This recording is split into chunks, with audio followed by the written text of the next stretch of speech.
Assalamu alaikum and hello, welcome to Dr. Nora's Clinic. In today's episode, I'll be sharing with you my 5 top tips for getting you through a healthy Ramadan.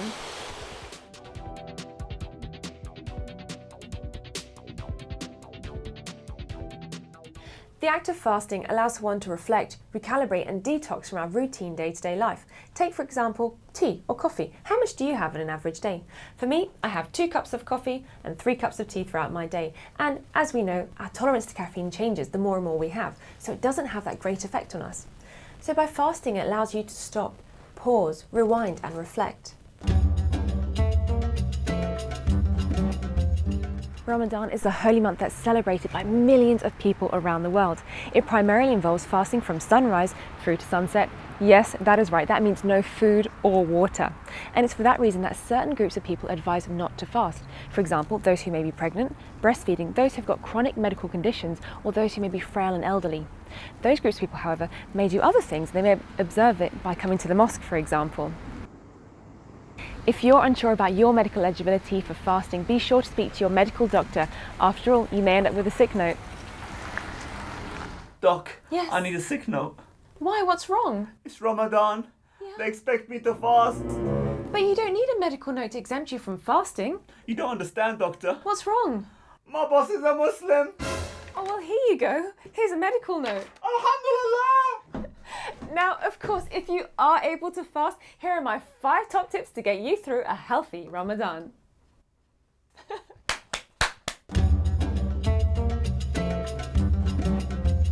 Number 1, plan your meals. Yes, okay, it sounds obvious, and you're probably thinking, why am I even talking about this? But how many times have you gone to a supermarket on an empty stomach? You tend to pick up all of the food on the shelves because you're really hungry, and that food tends to be the more processed food, the ready-to-eat meals, the quick, easy options, and those options don't generally tend to be the healthiest. Take a look, for example, at ready-made meat. As you can see on nutritional values at the back, you can see that it contains over 1,200 milligrams of sodium or salt per 100 grams, and it's recommended to have under 1,600 milligrams of salt per day. So you can see that this almost is all of your salt intake for the whole day. Now, salt makes us feel tired, it makes us feel thirsty, it makes us feel bloated, so it's not ideal. And of course, this isn't even halal. Not today.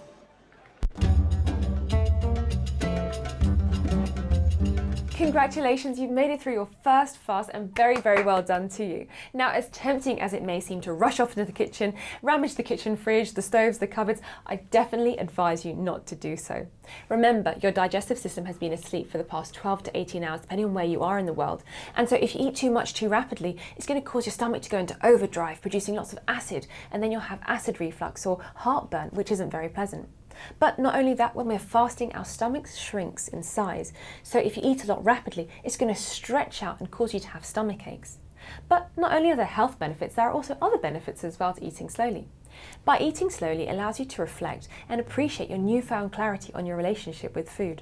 People tend to break their fast using 1 or 2 dates, which is a great source of fibre and nutrients, including magnesium and potassium, but always make sure that you go for an option that's not added sugar or glucose around it. Medjool dates are a great natural option, and what a fantastic way to break your fast.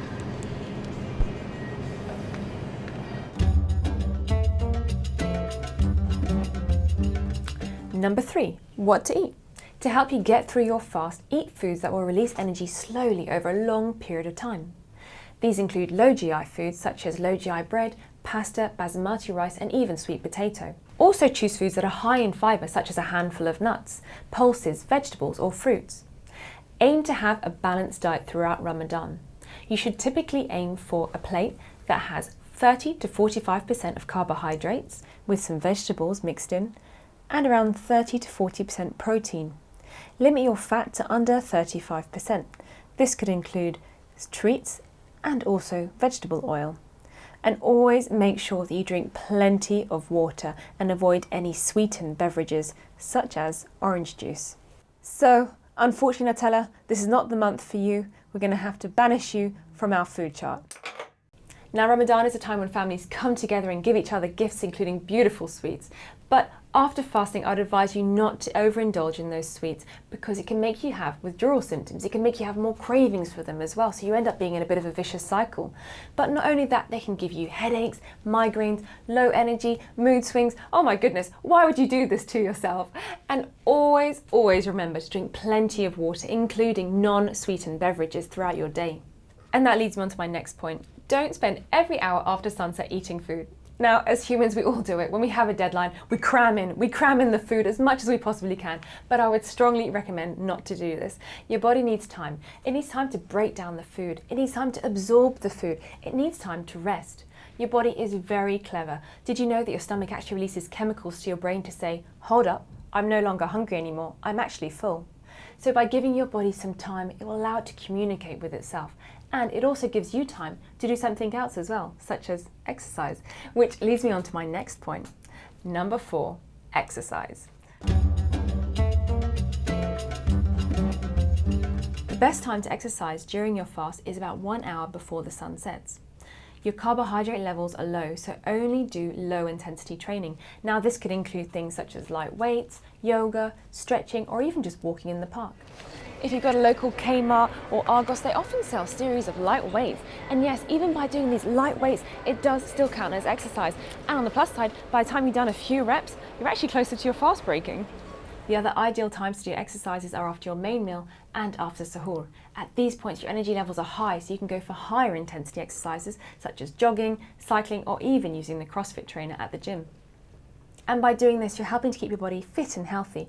And of course, as we know, exercise releases those happy hormones in our tummy that makes you feel warm and fuzzy on the inside. Number 5, eat a sensible sahur. Sahur relates to the meal that you have before you start your fast. Now, it's really easy as humans for us to panic and eat loads of food because we've only got half an hour left. But don't overdo it and don't binge on food, because if you have too much food, you'll actually end up feeling really sluggish and tired throughout the whole of the day. Instead, choose foods that will release energy slowly throughout the day, such as oatmeal, eggs, meat, fruit, veg, and you'll feel a lot lighter and happier throughout your fast. And of course, not forgetting, drink plenty of water and non-sweetened beverages. Now, my top tip for this is not to have too much water all at once. Instead, have small amounts of water regularly, because if you have too much water all at once, your stomach will swell up and you'll feel artificially full. So there you have it, guys, my 5 top tips for getting you through a healthy Ramadan. Thanks for watching, and Ramadan Mubarak. If you have any questions or comments, please don't hesitate to drop me a line in the comment section below. But for now, take care and stay healthy.